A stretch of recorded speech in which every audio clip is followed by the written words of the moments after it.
Hello, everybody. This is your instructor, Nicole, and today I thought it would be useful to discuss some study skills, either to help you refine good study habits that you already have, or to help you understand what it is that I mean when I say that studying for this course is actually going to be necessary.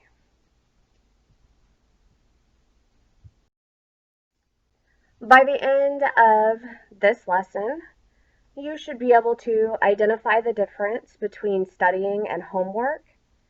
You should be able to list 4 tips for good time management skills. And I would like for you to create a study plan after your lesson today.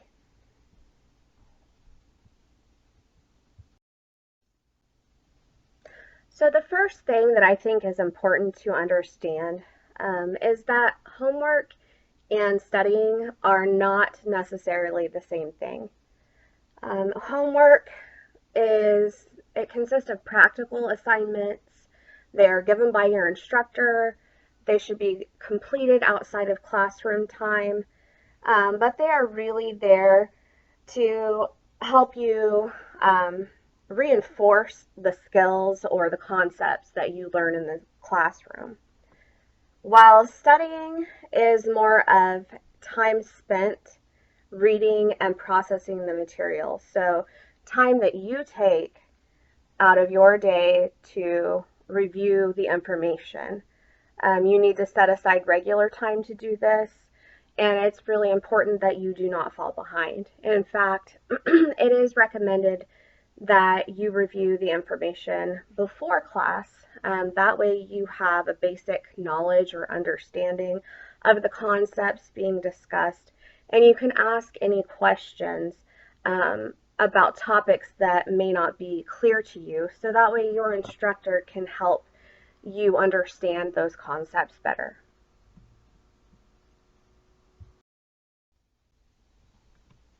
I wanted to start off this lecture by talking about the roles that we have. You as the student, your role is different from mine of the instructor. Your instructor is really your guide to the subject that you are studying. They provide you with resources, they provide you with encouragement, we provide you with lectures.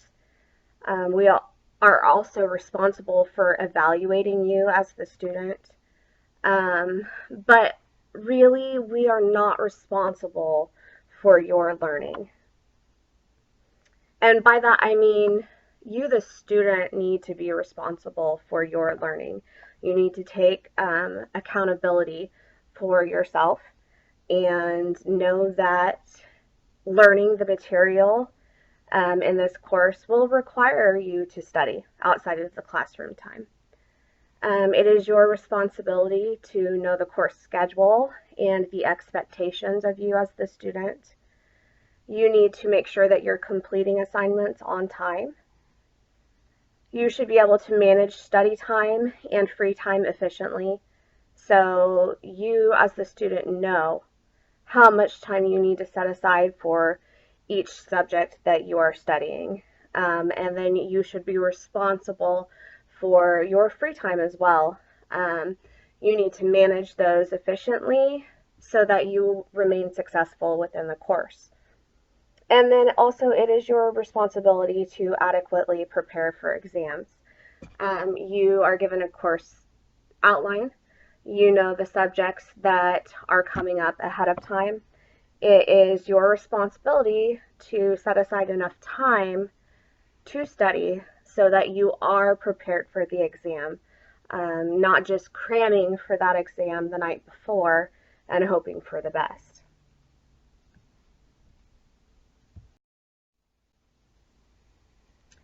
So while all of us here have had elementary education, middle school, and up into high school education, some of us have not had post-secondary education or college courses before. And while we study different course material, different subjects. We may have never actually been taught how to study and how to study efficiently. So as a college student, it's vital that you develop effective study skills so that you can make the most of that studying time and be more successful in your education overall. So we'll discuss some tips that will help you to be more successful with your studying. First of all, it's very important to understand what kind of learner you are. Because learning is not a one-size-fits-all proposition. Research has actually shown that there are generally 4 types of learners, and these are the visual, auditory, the reading and writing, or the kinesthetic learners. So it's important for you to identify what type of learner you are so you can really apply those skills to your study time so that you are retaining the information as best that you can. You need to make sure that you minimize distractions during your study time. So limiting distractions is crucial to making study time productive.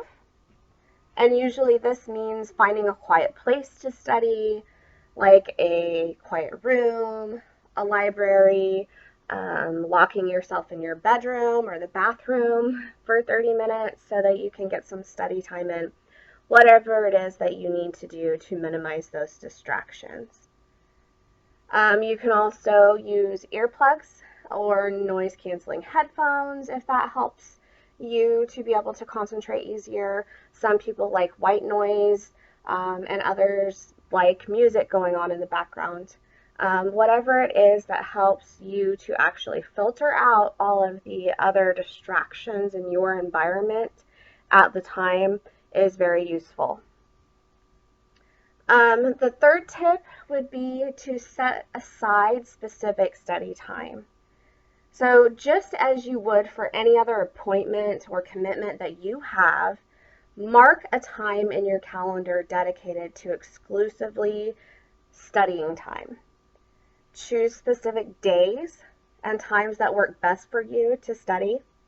If you are an early morning riser and you wake up feeling refreshed and clear-headed and ready to conquer the day, obviously morning time would probably be a great time for you to set aside 30 minutes to an hour to study. If you wake up in the morning and you're like me, you're not a morning person and you need your first cup or 2 of coffee to really get going for the day, but then throughout the day you tend to wake up a little bit more, you're more perky in the afternoon, then you know that your most beneficial study time is probably not going to be that early morning time for you, but probably that late afternoon time is where you really need to take advantage of setting aside some time for you to study. Then you need to make sure that you have all the materials that you need for studying. So be sure that you have your textbooks, any notes or paper that you need to take notes, that you have a pen. You might have your flashcards if you're doing flashcards. Just bring any material that it is that you normally use to help you during your study time.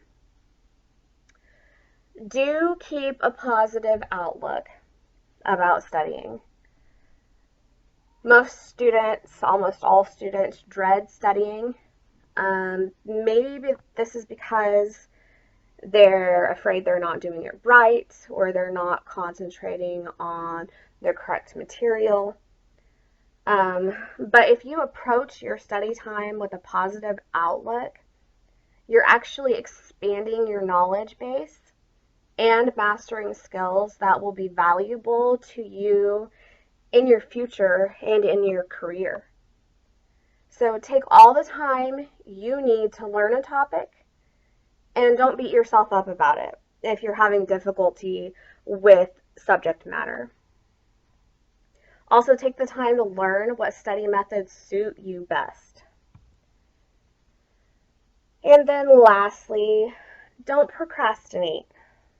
Many of us know that we have many tasks to do, and so oftentimes, instead of going ahead and charging forward and just getting those tasks completed, it seems easier to go ahead and put it off until tomorrow, and then tomorrow becomes the next day, and then oops, it's due tomorrow at 8:30 in the morning and I haven't done it yet.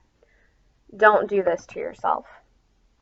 Putting off studying until the last minute leaves you with less time to study. It puts you in a stressful situation in which it makes it more difficult to actually recall the material that you are studying.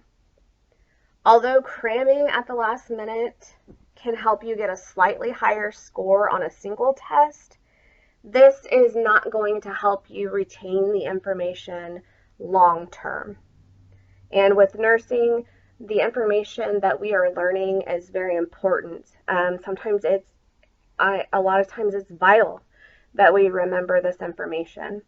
So for long-term memory, retaining the information, and for success really in your career, you should not procrastinate when it comes to studying.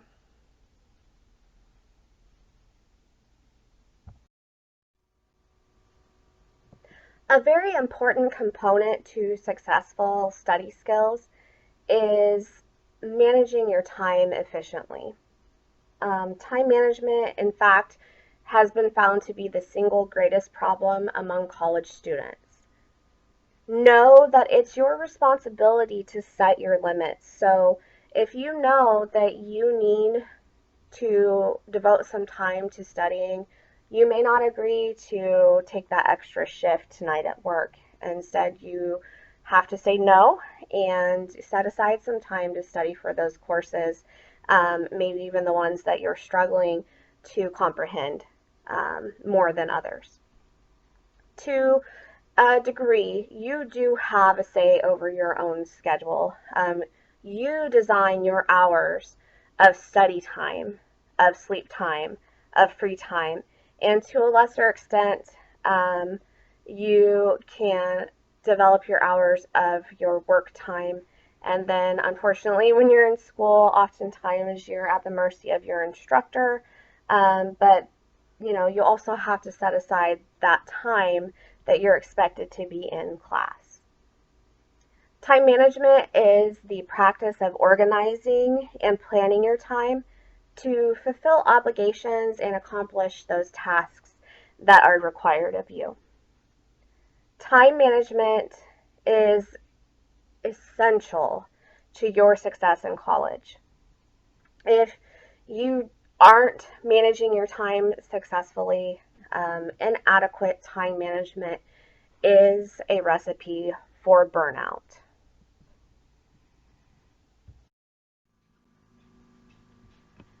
Let's talk about some things that you can do to achieve good time management.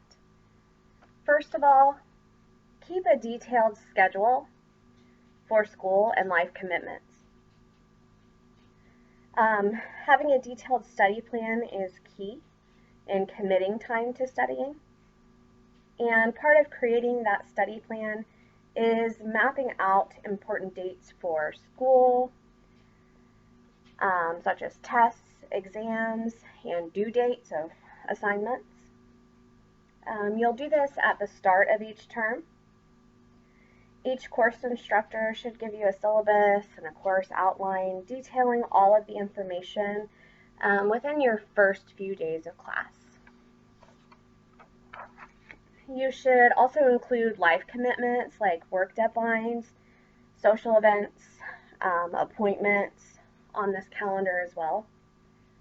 And so while planning things out long term like this can feel very daunting, it will save you time and stress when you actually don't have assignments or obligations that sneak up on you at the last minute. write down your study plan. Instead of just planning study sessions in your head, include them on your calendar so that you're reminded every time you look at it.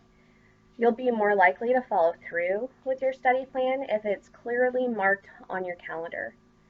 If you use an app, you can set reminders for what you should be studying and at what time. Making a schedule and sticking to it will allow you to develop a routine that you can easily follow. Next, prioritize your assignments. When you're juggling a multitude of tasks, like most nursing students are, prioritization is extremely important. You can prioritize based on the urgency of assignments. You can read chapters that are going to be discussed in class tomorrow. Obviously, those should be prioritized higher than studying for the midterms in 2 weeks. But be sure that you don't then deprioritize things too much. The purpose of the study plan, obviously, is to avoid putting off studying and assignments until the last minute.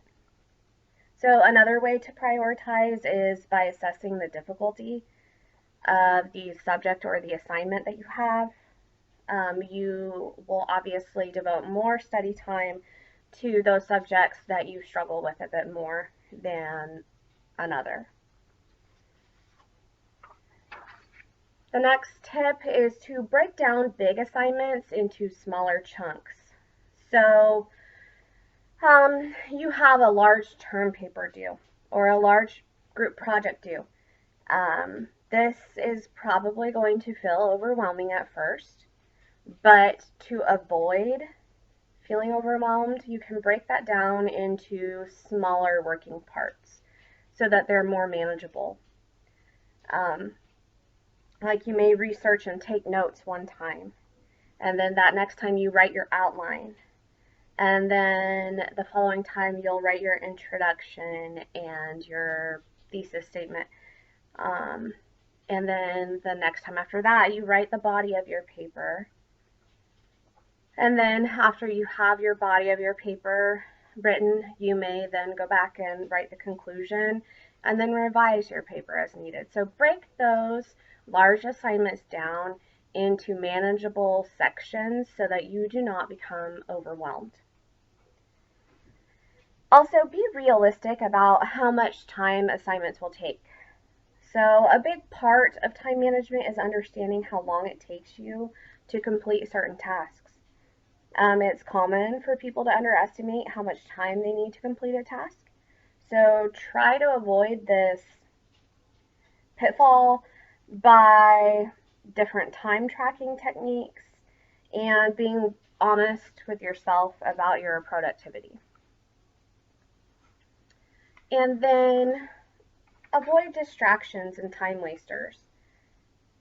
Distractions and disorganization can significantly undermine your time management skills. An hour of study time is not nearly as effective if you spend 30 minutes of that time checking emails, responding to text messages, browsing Facebook. So cut down distractions as much as possible. Like we discussed before, find a quiet, private place to study. Ask your roommates or your family members not to interrupt you while you're studying. You may even need to turn your phone on silent and put it out of sight. Or there are actually even apps that can block social media, text messages, and any other distractions that your phone or computer can provide during your studying time. And then minimize multitasking. So when you have multiple tasks to accomplish, it can be very tempting to try to do them all simultaneously.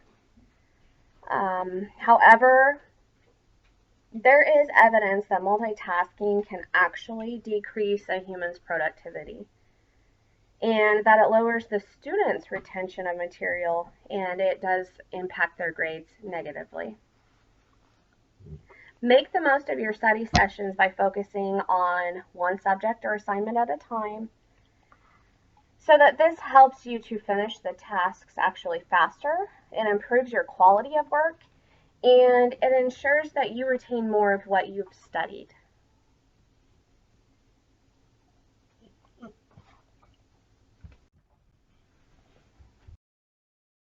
And lastly, your 8th tip is to reward yourself.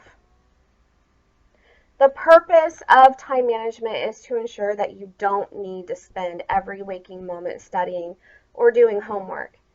It's easier to stay on track and to stick to your study plan when you reward yourself for accomplishing your study goals.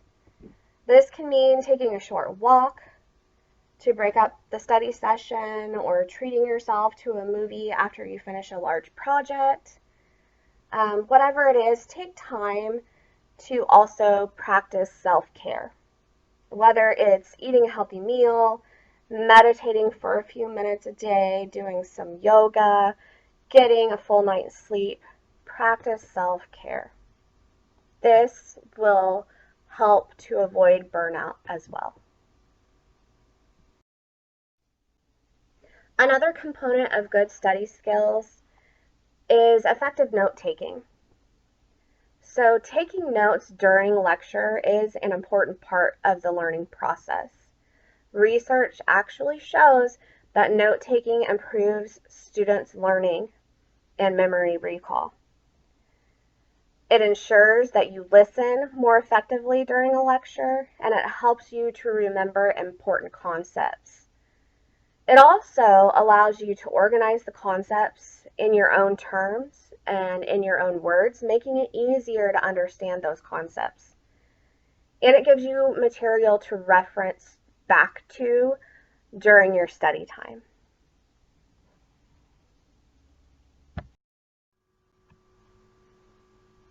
Okay, so let's talk about some tips for effective note-taking. First of all, write notes out longhand if you're able to. There's evidence that suggests handwriting notes leads to better retention of information, as the process of writing longhand engages actually different parts of your brain than does typing. If you don't feel confident in your ability to keep up with your instructor by writing down notes, taking notes, though, on a computer is better than not taking any notes at all. Next, be prepared for the class. Go to class prepared with everything you'll need to actually take notes. Have a dedicated notebook and folder or binder for each class. This will help you keep your notes and your handouts and homework organized. Remember to bring pens, pencils, and highlighters.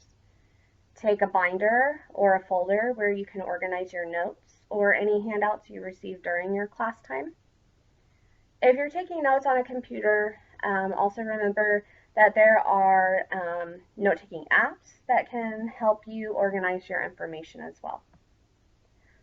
The next step is to learn how to be a good listener.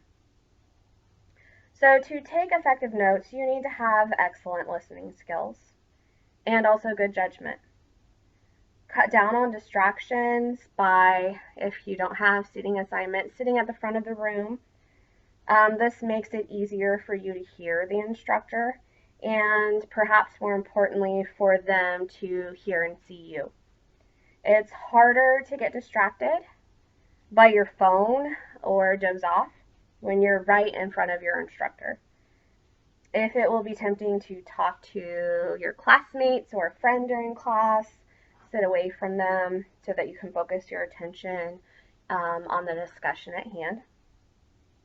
And it's important also to remember that taking good notes does not mean writing every single thing that your instructor says down.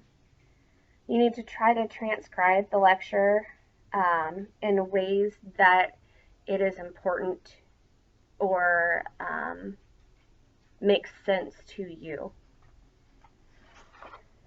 Find the note-taking method that works best for you. It's important that you develop note-taking skills that suit your learning style, and there may be some trial and error here. So until you find what works best for you, you may have to try a few different approaches. Also, compare notes with your classmates, with other students.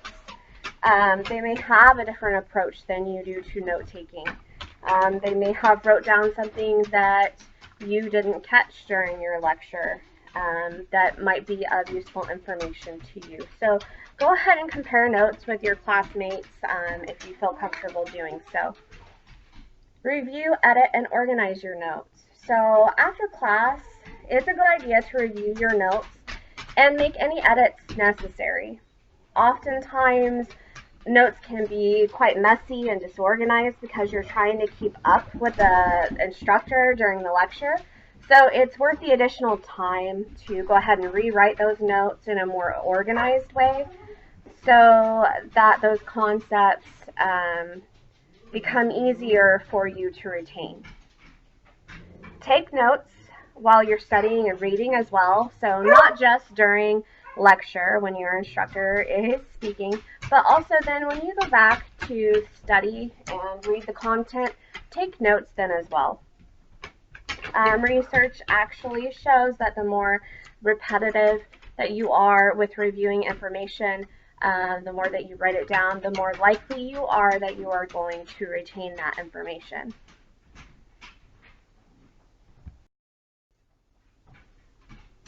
And then create a study plan. So now that you've used all of those study skills, you actually need to create a plan to put those into place so that you dedicate time to your studying.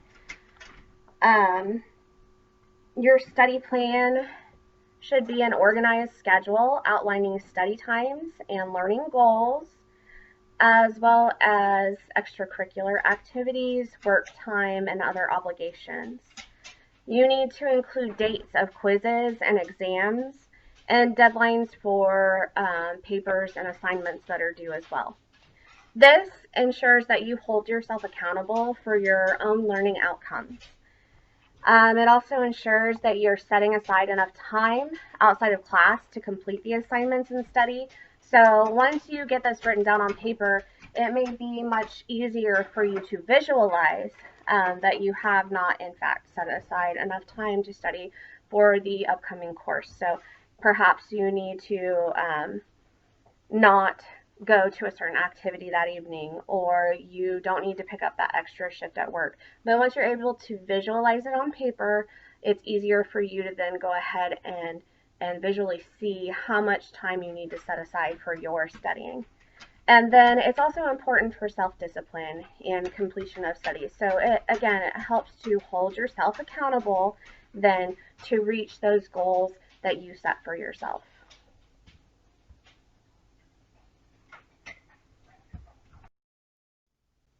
So next we'll discuss creating your study plan. It's important to understand that there's no right way to make a study plan. Your study plan will be personalized based on your specific needs, your classes, your learning style, your work schedule, and your family life. You'll start by analyzing your current study habits and learning style. Think about what works best and what doesn't work for you. Are you able to study for long blocks of time once or twice a week? Or is it better for you if you study nightly for 30 minutes at a time? Do you retain material better if you study a subject immediately after class, or do you need a break first and then you come back to it? So it's important that you know what kind of learning and studying habits are best for you. Evaluate your current schedule and time management. So use a digital or a paper calendar to block out all of your standing commitments, including class time, work time, and any extracurricular activities. This will let you see how much time is already spoken for and what time you have available for studying. If your schedule leaves little room for studying, you might need to evaluate what you can cut back on or how you can rearrange your schedule to have more open time for studying. Next, plan how much time you need to study for each class. So, for many years, the acceptable rule has been that you need to study for 2 to 3 hours per credit hour you are enrolled in. And to be quite honest, I would still recommend this. However, you need to be able to identify the courses that you excel in, and then identify the courses that maybe you have a little bit of a harder time understanding concepts in. Obviously, those courses that you excel in are not going to require as much study time as those that you might struggle with a little bit more. So know the courses that you are studying and set aside the adequate amount of time for you to successfully study those concepts. Develop a schedule. Now that you understand how much time you need for studying and how much time you have available for it, you can schedule your study time and do it successfully. Add your study sessions to your calendar like you would all your other commitments. This ensures that you remember this time is set aside specifically for studying. And then assess your weekly calendar. So identify your learning goals for each class and then determine how much time you need to spend studying to reach those goals. At the start of the term, think about what you want to accomplish in each class. Maybe you want to master a specific skill or improve your grade in the class overall. These are overachieving goals to help motivate you during the term. Then at the beginning of each week, determine why you need to study and what you plan to accomplish in each study session. So, are you preparing for the next exam? Is there a paper due? Are you able to read a chapter ahead in preparation for the new class schedule? Adjust your study plan as necessary to meet your weekly goals, and it helps you get the most out of each study session. And then lastly, stick to your schedule. So a study plan works best when it's followed consistently. You should try to develop a study plan that you can follow for the length of each term. You'll probably have to adjust your plan as necessary when certain appointments come up, or you found that now you're understanding the next module in Med-Surg, but you're not understanding another concept in, say, maternal child. So you switch it up a little bit and you spend more time on maternal child and less time in adult or Med-Surg 2 this week. But adjust that schedule as you need to, but make sure that you stick to it.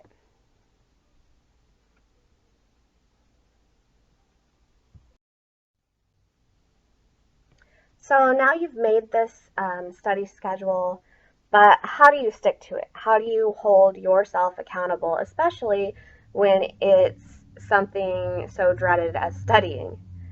You need to remember to take breaks, especially if it includes long hours of studying multiple subjects. Make sure that you are taking periodic breaks to stretch, to rehydrate, to go to the bathroom, to rest your mind a bit so that you can come back to the next subject refreshed and ready to learn. Schedule time for other activities. So, by achieving a balanced schedule, your mind will be more receptive during the time that it is devoted to studying.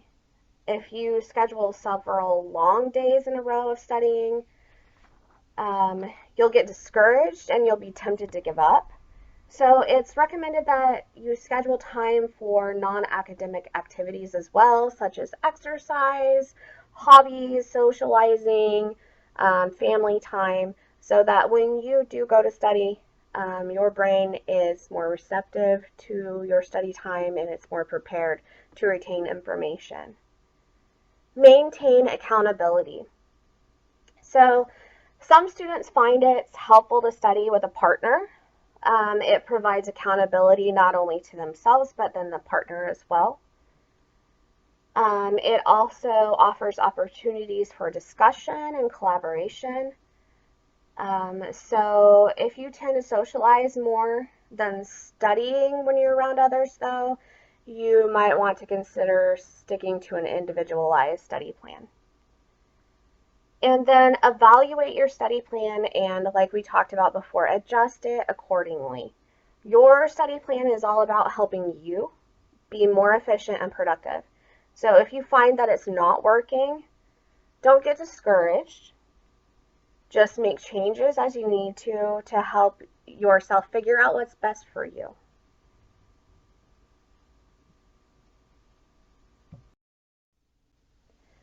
So you've used all the study skills that we've just talked about. And now exam day comes and you're feeling a little bit anxious because that first exam is coming up. And while you've studied successfully, to your knowledge, that anxiety, it still creeps up on you, especially test one. So we'll discuss some test taking strategies that you can use on exam day to be more successful. So beforehand, find out as much as you can about the exam before that date comes. In the class, prior to the exam, ask your instructor for information about the test. If they don't provide the information voluntarily, ask about the format of the exam, what tools and materials you might need to bring, and if things like restroom breaks will be permitted during the exam. Also, are there any topics that will be included on the exam that you're still unsure of? If so, ask your instructor about these topics. It's likely also that some of your classmates may have the same questions or may be able to explain it to you in a way that makes more sense. So know what to expect on your exam. Avoid cramming the night before the exam. So spending several hours cramming before an exam is really not helpful if you really think about it. Not only does cramming prevent you from developing the deep understanding of the material necessary for learning, it may actually increase your stress levels prior to an exam. The information you learn through cramming is stored in your short-term memory, and it's actually very quickly forgotten once the test is done. This makes it harder overall to study for final exams when you need to recall everything that you've learned throughout the semester. Prepare your supplies. So make sure that your bag is packed with plenty of sharpened pencils, pens, that your laptop is charged, that you have the correct website to the test site itself, that you have the correct ID and password for the certain exam that's coming up. Make sure that you have all the information that you need. I know that for ATI, you will need a form of identification, so make sure you have your ID with you so that you will be able to check in via Proctoria before your exam. So make sure that you have all the supplies that you need ready to go before the exam. And then, of course, be physically ready. Getting a good night's sleep is actually key to preparing your brain for optimal performance. Avoid staying up late the night before an exam. Even if you're at home and doing something relaxing like watching a movie, it can be easy to overthink the coming exam for the next day and to not get a good night's rest. So again, practice self-care. Do stress-relieving activities.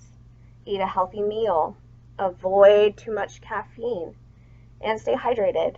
And then try to rest adequately the night before your exam.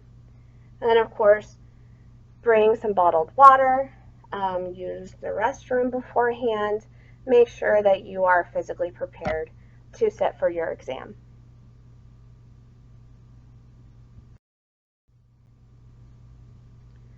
So, keys for a successful exam.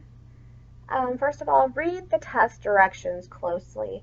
Ensure that you understand the instructions provided to you, and if you don't, ask the instructor to clarify these for you. Next, read every question slowly. Take your time to read through the question. Identify key terms and distracting terms or distracting words. So that way you understand what the question is really asking of you. Don't get distracted during the test. This will enable you to really hone in on the questions that are being asked so that you can identify those keywords and the distractor words. Avoid looking at other people during the exam. Avoid looking at their papers. Don't feel pressured if other students complete the test more quickly and leave before you do.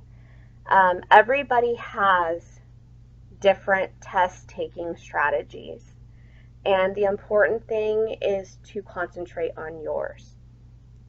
And then remember to breathe.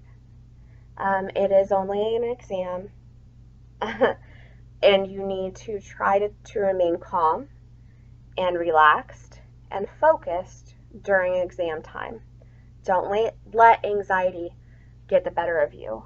And this is an important skill to also practice because it's a skill that you will learn to use to your advantage when you are a nurse.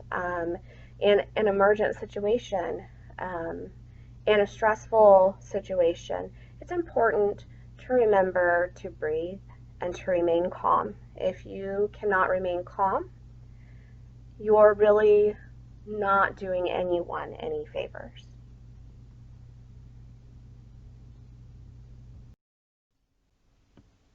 Let's talk a bit about stress management. It's important to remember that whatever nursing school throws at you, stress is part of that process. It's a normal process, but it's also important to remember the difference between normal stress and harmful stress. So normal stress, also called eustress or positive stress, it serves as a motivation to keep working towards achieving your goals. This type of stress is actually beneficial, and it creates and maintains a sense of well-being, while the harmful stress or distress, negative stress, is what causes problems and affects your academic performance and actually your overall health as well. So know the toll that stress takes on your body. Know your signs. Some of us will develop headaches. Some of us may have some indigestion. Although stress is commonly thought of as something that only occurs in your mind, it actually can physically manifest itself. So some symptoms of acute stress are headaches, fatigue, insomnia, difficulty sleeping, and indigestion, like I talked about. And then chronic stress often crops up in different ways. Some people grind their teeth. Some become very forgetful. Some may overeat. Some may drink too much alcohol. Confusion can be involved as well. And then other symptoms might start to crop up too. So stress not only can be harmful in that way, but it weakens our immune systems as well. You may have more colds. You may get sick more frequently. And this can have long-term effects on your overall health, specifically your cardiac health. So what can you do to manage that stress? First of all, you can just do some simple deep breathing exercises, whether you have an iWatch or another smart device that periodically reminds you to take deep breaths throughout the day, or whether it's just something that you have to think of. You stop and count to 10 and take big deep breaths, but you breathe in through your nose until your lungs are full, and then you hold that breath for a couple of seconds and then breathe out very slowly through your mouth, and repeat that process several times. It actually helps to bring that stress level down for you. Make sure that you take breaks frequently. If your specific task is something that you can put down for a brief period of time, you should. Take a short walk, do some stretching, have a glass of water, get a little something to eat. Even if you're doing time-sensitive work, when you're stressed, you often aren't giving it your best. So give yourself a short break, help to relax and refocus your mind so that you're able to stick to the task at hand. Also, avoid caffeine and junk food. It seems kind of counterintuitive if you have long work hours ahead of you or a long study session ahead of you, but in addition to boosting your energy, caffeine increases your levels of cortisol, making you feel more stressed. So likewise, reaching for a sugary snack can ease your hunger very quickly, especially when you're stressed, but the sugar crash can leave you feeling irritable and tired. So healthy foods and beverages give you energy while decreasing your stress levels overall. Look for your stress signs and stressors. Be familiar with them. You'll find that you have certain physical cues that tell when you're stressed, even if you're not consciously aware of it. Physical cues of stress can include headaches, muscle tension, upset stomach, grinding your teeth. If you notice any recurring symptoms like that, it could be due to stress. So watch for these patterns to kind of determine which academic subjects or tasks bring on this stress. And then from there, you can start to develop practices that will help you to alleviate that stress. Also, group your tasks. So what I mean is break up your task into more manageable portions. Don't keep everything waiting for the last minute. So again, that has to do with planning and time management. It's kind of key to procrastination, which is the next tip, is to avoid procrastinating.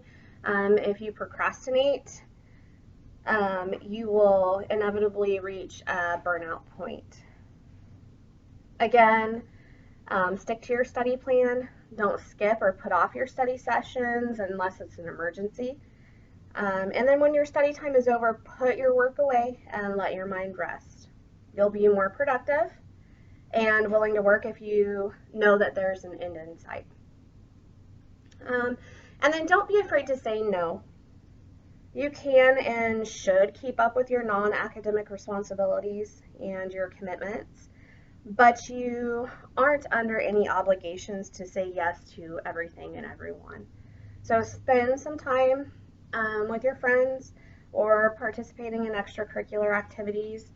But if you find that it's actually an avenue for stress, it's okay to say no. Just check in with yourself to see if you're experiencing any of the stress symptoms during those activities, and then give yourself permission to skip that event or to say no to an extra work shift if you need time and space to rest your mind and body. And then lastly, seek help if necessary.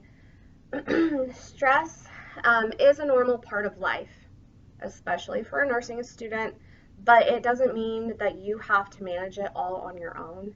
So don't be afraid to ask for help when you're having difficulty managing your stress. Maybe you just need to vent to a friend or your instructor, or maybe you seek out your college counselor and they can find help you identify ways to manage stress if that's what you're experiencing, or if you're having trouble keeping up with your study schedule. They can give you pointers on how to manage that more efficiently.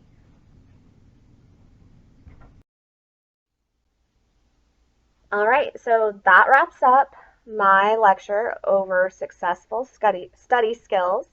So for this post-lecture activity, I would like for you to develop a study plan for the first full month of classes. So in that study plan, you should include all classes you're currently enrolled in with credit hours listed, the class schedule, your work hours, study hours, including the amount of hours set aside for each course you're enrolled in, any downtime you have planned, or appointments, other upcoming obligations, and then due dates of assignments, quiz, and exam dates. And please have those turned in to me before the beginning of class on Thursday. Thank you all so much for your time, and I will see you next class time on Thursday.